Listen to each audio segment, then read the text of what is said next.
Okay. This meeting is being recorded. Meeting is being recorded. Okay. Okay, hang on. Hey, Dad, I've got some questions for you now. Okay.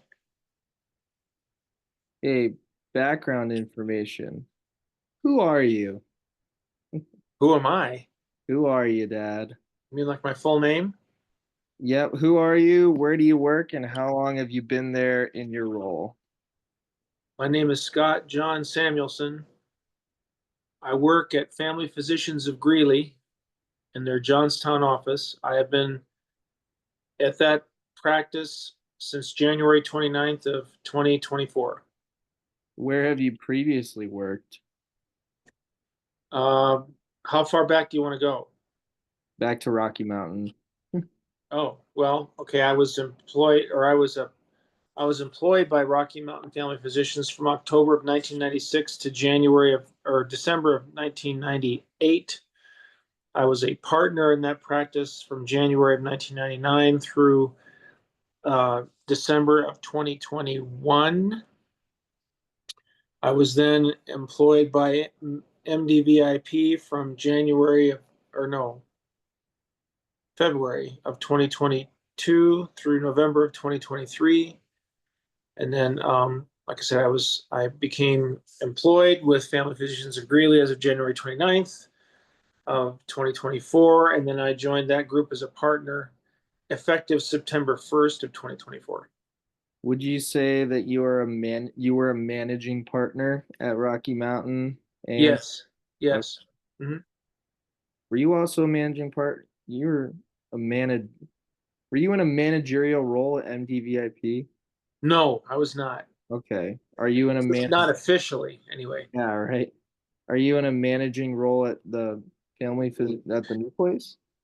Oh, I would say no, because our group has a managing partner that is one of the partners that takes on the administrative role of manager, and that runs the business meetings, takes care of management matters with respect to the practice.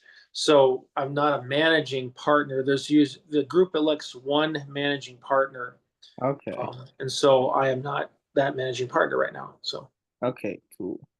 yep. Um, just so you know, for this interview, Dad, and for the questions, um, if you could focus on the time at Rocky Mountain, because Okay. I told my teacher that I was gonna interview you on your time at Rocky Mountain because it was a little more juicy over there. Juicy? Oh, okay. Whatever that means. Um, hang on, sorry. All right. Okay. Um, Next question. Which industry is slash was representative of the organization that you worked in, and how long were you in that position? I think I already asked you that, but Could you repeat the question, please? I think I already asked you this, but if you could just answer it again.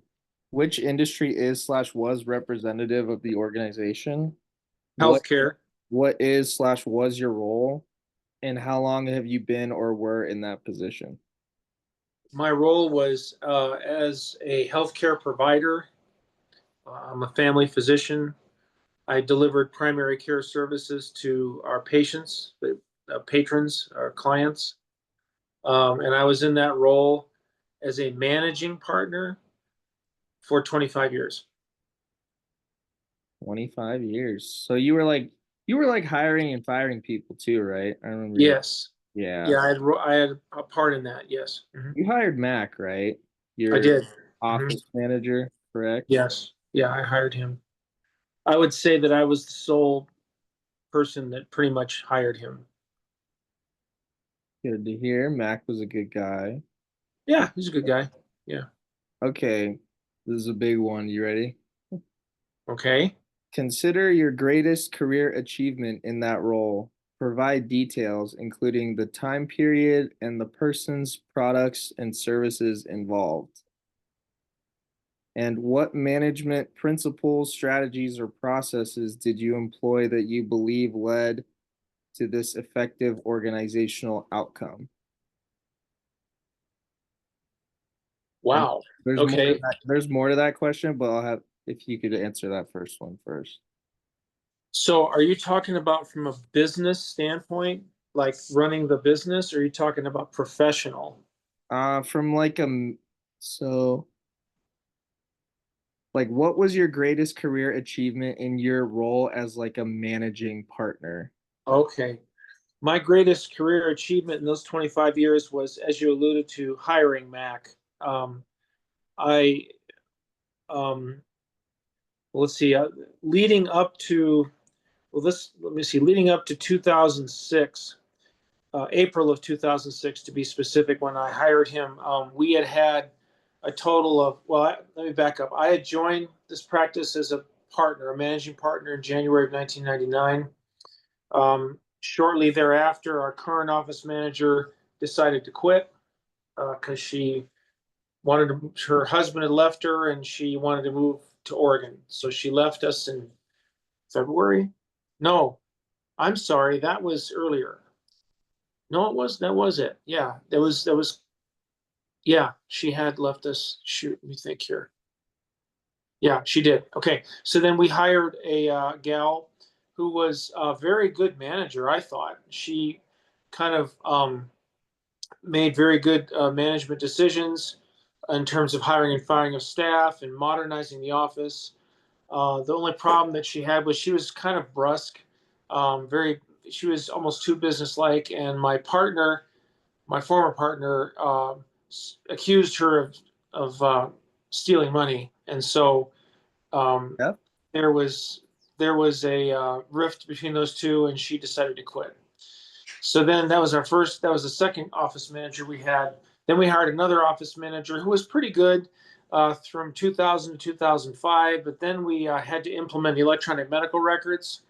And this office manager was of the mindset that she would be able to just come in and just run the practice on autopilot and not have to put in much effort, and practice would just run itself, Hmm. which was not the case. And so she was in a point in her life when she was starting a family. She'd been married. She was going to have her third baby, and it was just too much for her. So she quit.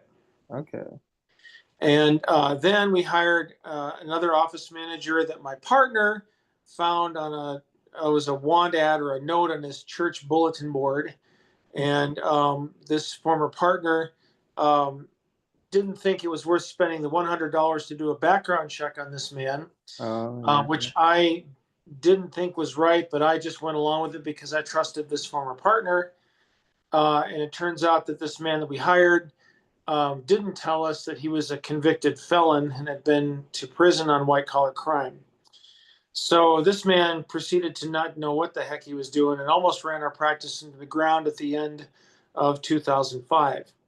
Hmm. And so we ended up having to fire him. Um, Did you and fire him? well, we all did. Oh, I don't know if I was the one that fired him, but I was strongly supportive of him being fired. okay. And my former business partner, the one that hired him, was the one who was actually at the meeting that fired him. Hoffman? So then I said that I kind of got frustrated with um, the what I perceived to be. I didn't think about it at the time, but talking with you now, 20 years later, going, this was just flat out incompetence. I thought, okay, I'm hiring the next office manager. I'm going to work. I'm going to hire this guy. And so I started interviewing candidates, uh, one a week. And I interviewed probably 13 or 14 candidates of varying backgrounds. Some had office managerial experience. Some had other management experience, but not medical office management experience. Mhm. Some people were billers or coders, had done various office administrative services, but really hadn't managed a practice before. And the problem that we had was that our office was small enough that we really couldn't afford to pay somebody who was really, really good or had been a previous office manager Yeah. enough money to really get a good quality person. It was my thought. But then Mac came along and he had been involved in managing a 4 doctor practice, which is basically what ours was. Mhm. And I think he was frustrated with one of the doctors that really didn't agree with the other ones and kind of didn't want to work hard enough to make money to make the practice viable. And there was another one of the doctors that was wanting to go off and do something different with her career. And anyway, so that's what brought him to interview with us. And he basically took the reins. The practice was his baby. He worked very hard. He was very diligent. He was very dedicated.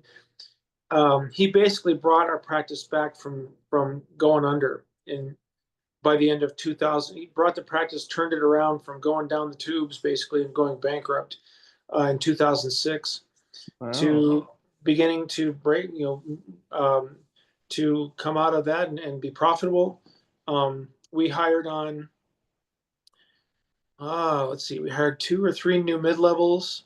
We tried to hire one doctor, but he ended up having a stipulation on his license and couldn't practice to the full extent we wanted to practice. So we had to reject him.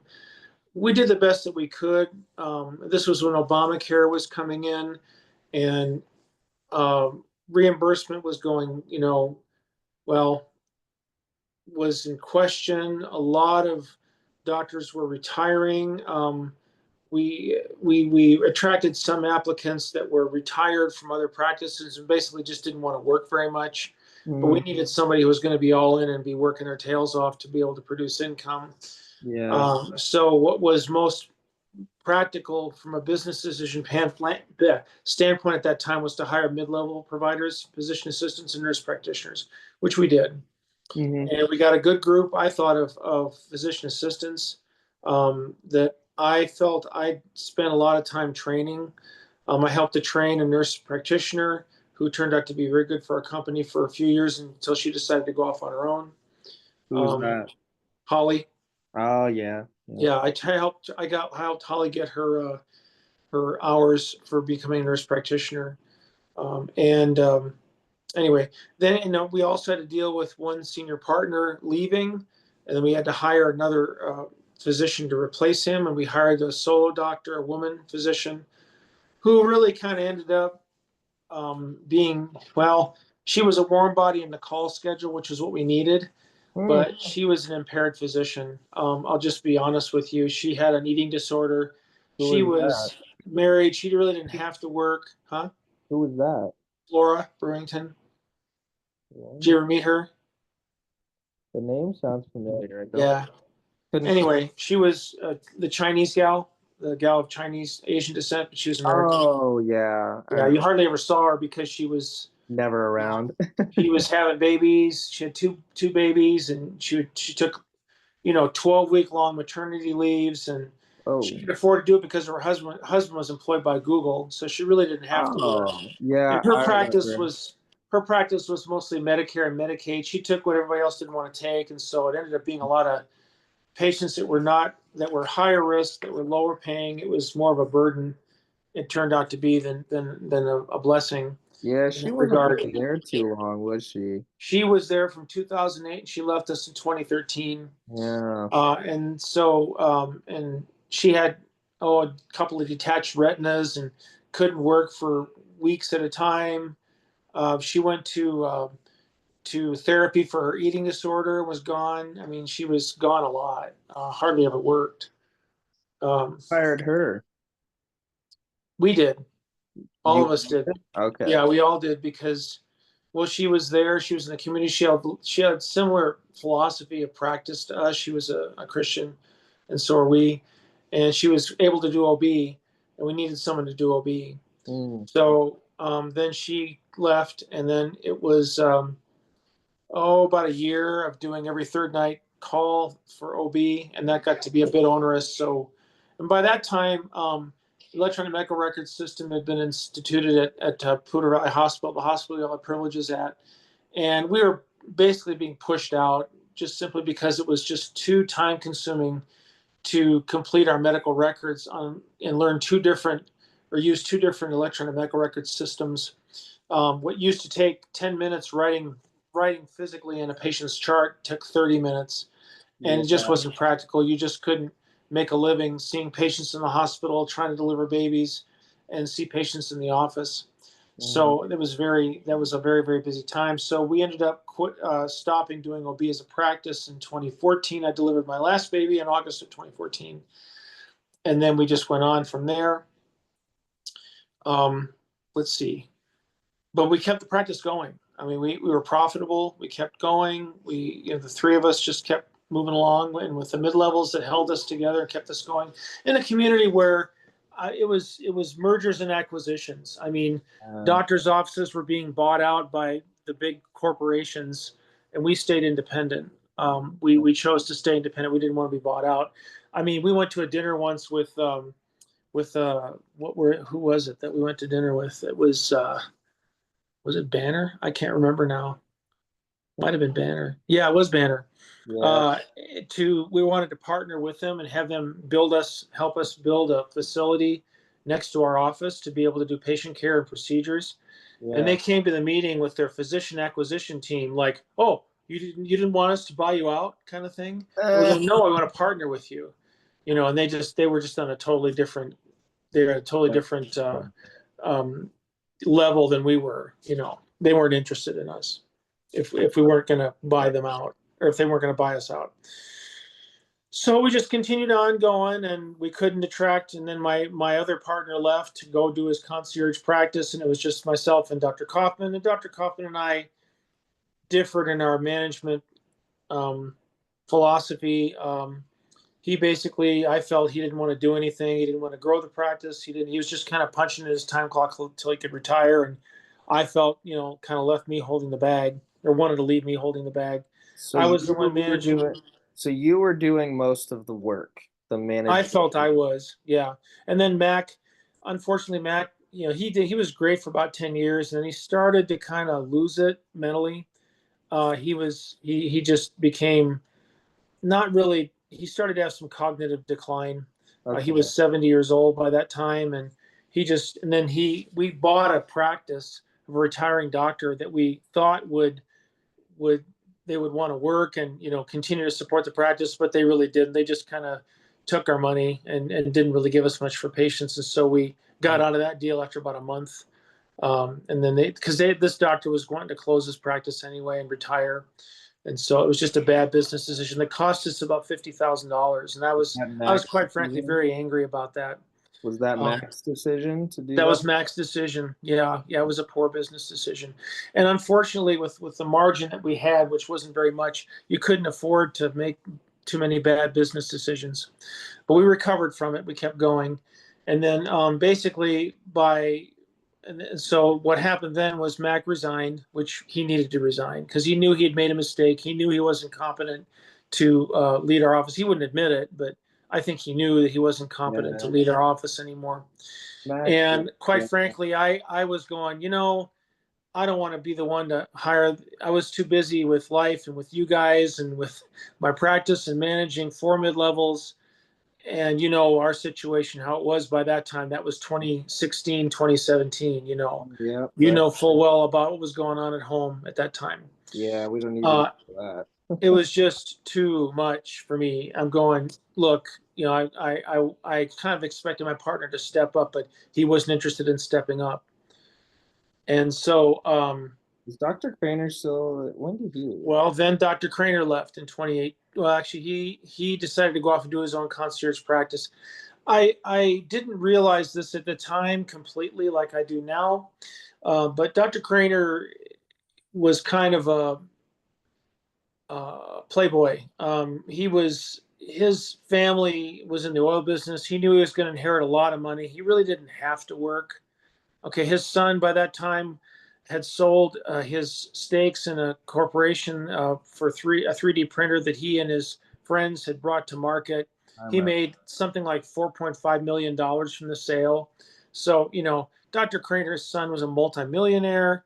I mean, he was going to inherit a ton of oil wells and stuff when his mother kicked the bucket, and so he didn't really have to work. And unfortunately, because he wouldn't do his work, he was financially holding the practice hostage. I mean, he wouldn't put in his charges, so therefore our cash flow was going down. or it wasn't necessarily going down because Kaufman and I were producing, but he wasn't really contributing at all. And then he decided to go off and do his own concierge practice and get picked up. And then he left us in 2019. And so we took over, his patients. We hired another mid-level, two mid-levels, yeah. Um, and so at that time, I kind of figured the writing was on the wall. I mean, but I didn't know what to do. I mean, and we actually met, and my partner was saying, hey, well, either we're going to get bought out, we're going to close the practice, or just keep going on. And we decided to keep going on. Yeah. And so then came the pandemic, and then also our assistant office manager, who had been doing a great job. She was really diligent. My former partner said, "Hey, why don't you just slide into the office manager's job?" Oh, Carrie. Carrie, yeah, and I mean, Carrie was competent. However, He's Carrie solid wasn't for a was while. big pardon. He's solid for a while. She was a recovering alcoholic, and Yeah. actually, she went to inpatient therapy for her alcoholism, and came out sober and was doing great. Mhm. But unfortunately, in my line of work, I know that it's very rare that an alcoholic that's recovering, stays sober for a long, long time. They usually revert. And I knew sooner or later, if there was enough pressure and things were just getting tougher and tougher in that practice, that sooner or later she would not be competent, and we'd have to deal with trying to find another office manager. So this is how many now since I joined this practice? One, two, three, four. Mm. Okay, Well, five. four and She'd be the what sixth office manager that we had in 25 in years? in 25. Well, it'd be 20 years at that time, almost 22 years. And you hired Mac. Yep. And that was what you said your greatest career achievement. Yeah, because he brought the practice back from being, you know, bankrupt, and he gave us a good 10 years. You Yeah, know, he's so really nice too.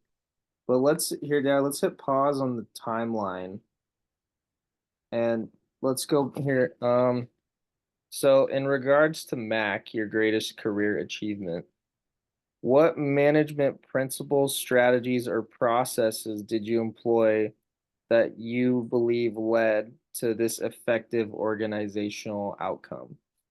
So like in terms of like going through the interview process with like everybody and you know interviewing Mac, like what was different about him that you noticed? well, Like he what? he was the first candidate out of 14 that had actually had significant management experience in managing a primary care clinic. Well, that's He had, not all you liked about him though. Like I'm sure like he gave a good impression, right? Like yes, he's he smart. had, he had he had solid management experience. He had come out of the military and he was actually a physician assistant, so he had been a healthcare worker in the he'd had experience in clinical medicine. Okay, and then he had gone into administrative work. He had done contract negotiations because he'd worked for the government doing that. So he Oh. had experience in negotiating contracts with third party payers with health insurance companies. Mhm. None of the other candidates had any significant experience in that department, and he had managed personnel. And also, he was a man. I mean, we'd had female office managers up to that point, and women office managers were fine, but I think for our particular situation, a male was probably a better choice than a woman. It was a little more assertive and hardworking and dedicated, as opposed to a woman who had, you know, to choose between family and work. It really felt like there was always that dichotomy, at least that I had seen.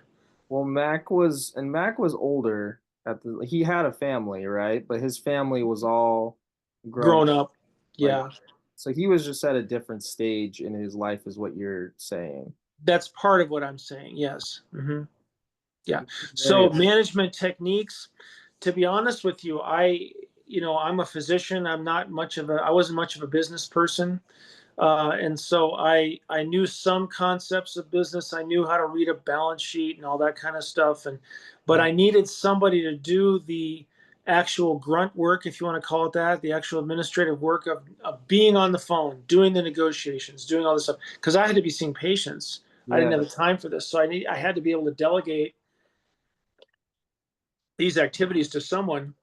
I could have done it, but it would have taken me a lot longer than it would be for someone who is more experienced doing that to do it. So it's really more economy. I don't know what the word is. More just time efficient for me to do what I needed to do, and Well, more time yeah. efficient for me to hire somebody to do that kind of work. Well, yeah, because if you were doing it, then you wouldn't be doing the one thing that you are trained to do and the way that you're Correct. make Yeah. money. And Yeah. that's all. That was the hard part with running a private office, medical office, because with more and more and more regulations and more corporate compliance requirements and more personnel things and staffing and like I said, corporate compliance, it just got to be too much. I mean, Obamacare, I'm going to say, I don't know if I blame it, but it's just the way things are, the way things were at that time, with more and more and more governmental regulations put on small businesses. After a while, there's just, you can't afford to run a business unless you really are working your tail off, Yeah. and you pile more and more responsibilities on one person that have to be done well. A person can only do so much. And Mhm. so that was really where we were headed. But I mean, that was Obamacare. It fostered the corporatization of medicine, which, in my opinion, has been an absolute disaster. And that's been proven out here in our community now. Mhm. So, Very true. Okay. Let me ask you this. Why do you consider this achievement to have been so impactful? I think you might have answered this, but if you could just touch on that really quick. well, the livelihoods of 20 people were dependent upon the decisions that myself and my partner made, and so we were able to keep an office going. We kept the team together. We kept it going. He was a team builder, you By know. hiring Mac? He was a team builder. He rallied the troops. He kept the morale high in the office, despite differing personalities. I mean, he did a very, very good job.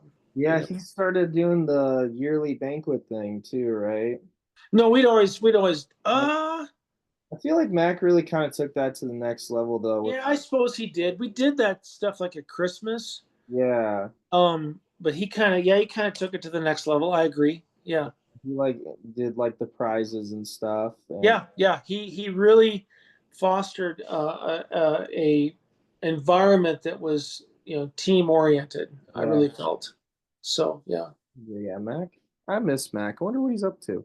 I don't know, but unfortunately, Josh Mack is not the same man he was. Oh, I know. Yeah, he just started to lose it cognitively, and I question whether or not he's demented. To be honest with you, which is sad, but that's just life. It's just the way it goes.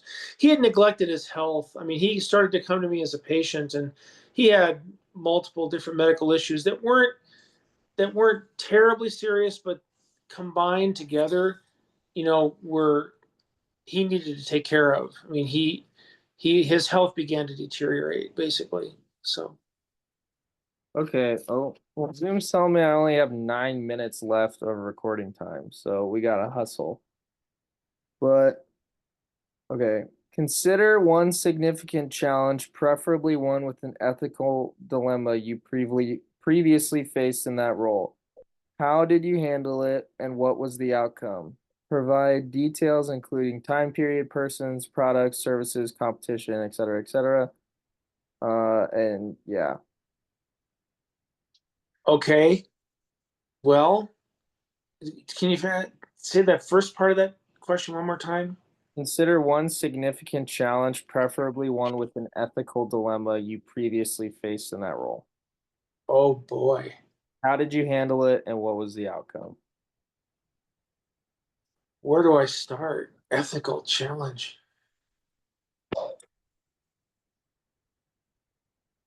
Well, I guess uh, I will. Okay, I'll pick one. I'll say Dr. Craner, one of my partners, refusing to do his charts. He just wouldn't put in his charges. He just didn't. He were well. I'll pick a different one. That's one here. Another. When Dr. Stoddard left our practice in 2008, Dr. Sauter had a pretty large patient following of patients who were chronic pain patients who were on high doses of narcotic pain medications, oral pain medications. This was during the opioid crisis. And when he left, he had a lot of these patients that were still coming to our practice. And so around that time, which was between 2008 and 2011, I went to a conference where I kind of got on a chronic pain track of continuing medical education and how to implement practices and practice patterns and procedures in my office to try and manage these patients better. And basically, I'll be quite honest with you, get rid of patients who were high risk, who were abusing narcotics, who were diverting them, meaning selling them probably. And so I started to do random urine drug testing on people. And I started, Patients? counting, huh? Patients? Yes, I did. Checking for marijuana in particular, because that was around the time when the marijuana law came into law in Colorado in 2012. And so I started, making basically a rule saying, look, if you turn up positive for marijuana, I'm not going to give you any controlled substances. And Yeah. I started having people come back and be accountable for how many pills I was giving them, and if they were coming in and wanting refills early, I would not do that. My mid levels, they were behind me. We worked as a team to implement those things, and a lot of patients ended up leaving. And I found out just how many patients my former partner was handing out all these narcotics to that were inappropriate. To be Yeah. quite honest with you, giving these people large prescriptions for opioid medications, some of them very powerful. Oxy. That was what's that? Oxy? OxyContin, Uh, morphine sulfate, oh, geez. hydrocodone, all these things. And I basically cleaned house, and that's how I handled it. That Okay. was an ethical dilemma because at that time, That's a good. pain was the fifth vital sign, Yeah. and that's when we started to see all these overdoses. I mean, thousands of overdoses in this country Mhm. between 2007 and 2012, 2013. I mean, in the order of 50 or 60,000 people a year overdosing on these things. I had 3 patients from 2006 to 2013 accidentally overdose on narcs. Oh, And so that was oh, it was awful. had So to clean house. cleaned house, and it took us years, but we did it. Good job, Dad. So, Okay. Answered that question. Okay. What was the mission, vision, and strategy of the organization, and how were they accomplished? Um, and then how essential is the entrepreneurial mindset in achieving the mission, vision, and strategy of the organization? okay, well, this was a problem in our practices. We never could agree on a mission statement. Really? Um, yeah. I had one partner that was just him and haw and him and haw. He never could come up with he never would agree to a mission. Dr. Craner would never agree to a mission statement. And Dr. Kaufman and I would put these together, and he'd say, well, I don't know about this. I don't know if we were going to put that out there. He just wasn't interested in it at all. And Really so we just had our own little mission statement. Each of us did, I guess, is really what ended up effectively being the individually? case. Huh? Individually, you had your own mission. Yeah, pretty much. I mean, I guess we finally agreed on one um, for the practice, but it was What was it? just for delivering competent, compassionate care to our patients. Basically, is what it was. Realistic. Anyway, but we were a Christian practice. All of us were Christians, and we tried to incorporate our faith into our practice. Hmm. And so, does that answer your question? I think that was, Yeah, that answers the yeah. question. Um, okay. Geez, yeah. So, how essential is the entrepreneurial mindset in achieving the mission vision? I guess since you didn't have a mission vision statement, how important was that for you in achieving? Well, yeah. For me, it was important. It wasn't as important to my partners as it was to me. I wanted to try and grow the business. I tried to branch out and increase the scope of my practice, and I did. I branched out and did a lot more procedures. I was trained to do procedures in my residency. I tried to get privileges to do some of these procedures at our hospital, but I encountered a hostile environment, and I lost 2 heartbreaking privilege battles early on in my career in Fort Collins. So I tried to make the most of what we could do in our office, and we did. We maximized what we could do for procedures, and that, because that's how you make money in private and family practice, is you do procedures. You can't make money just seeing patients all day long. You have to, and for office visits, you have to do procedures. And I did that, and my partners to a certain extent did it, but kind of half-heartedly, I thought. So that was my entrepreneurial um, spirit, I guess, within reason, because there's a lot of other things you could do. A lot of practices were offering, they would sell supplements and they would sell these products. And one an entrepreneurial doctor, he would buy other practices and employ those physicians. And we were in an era of electronic medical records and increasing governmental control. And what he ended up doing was hiring other physicians and taking their government money, basically for it was called meaningful use for EMR, and it was all about just kind of grabbing what you could get in an era of declining reimbursement. And so I was trying to branch out as best I could in an era where there was increasing government controls, increasing corporate takeover. You know, it was a tough situation, but you try to do the best you could. I feel you. Okay, Dad, we have a minute 40 left. So, final stretch. You ready? Yep. This is the last question. Oh, Uh, good. Apart from the servant leadership and entrepreneurial mindset, please identify two significant lessons slash attributes that are essential for success. Describe anything you wish you would have specifically avoided that may have derailed or delayed your success. Two things. Well, one is I would say be positive. Just, create an environment of positivity around you and surround yourself with positive people. Mhm. That's what I tried to do. I tried to harbor that culture, especially amongst the mid levels. And I mean, you saw that, Josh. I mean, you saw that they kind of glommed onto me. And if you remember, Katha was saying, "Hey, once you start your own practice, we'll all follow you." I Yeah, would have done that if I would have had the financial means to do it. I would be in that situation today, but I just didn't have the means financially to do it. The other would be just diligence. You just got to keep going back to the trenches and just being faithful, and just keep churning things out and keep going. You got to be dedicated. So those would be the two things I would tell you there. And what was the other part of the question? what would you have specifically avoided that may have derailed or delayed your success? Well, this is going to sound really weird, but looking back now, I would have avoided going to the practice I was in. Eh, Um, I was in 2015. I interviewed with one of the pastors who was kind of a business-minded pastor down in Loveland. mhm. And I told him about my situation. Mom was with me at that time. And he said, "You know what, Scott? You got the wrong partners." Yeah.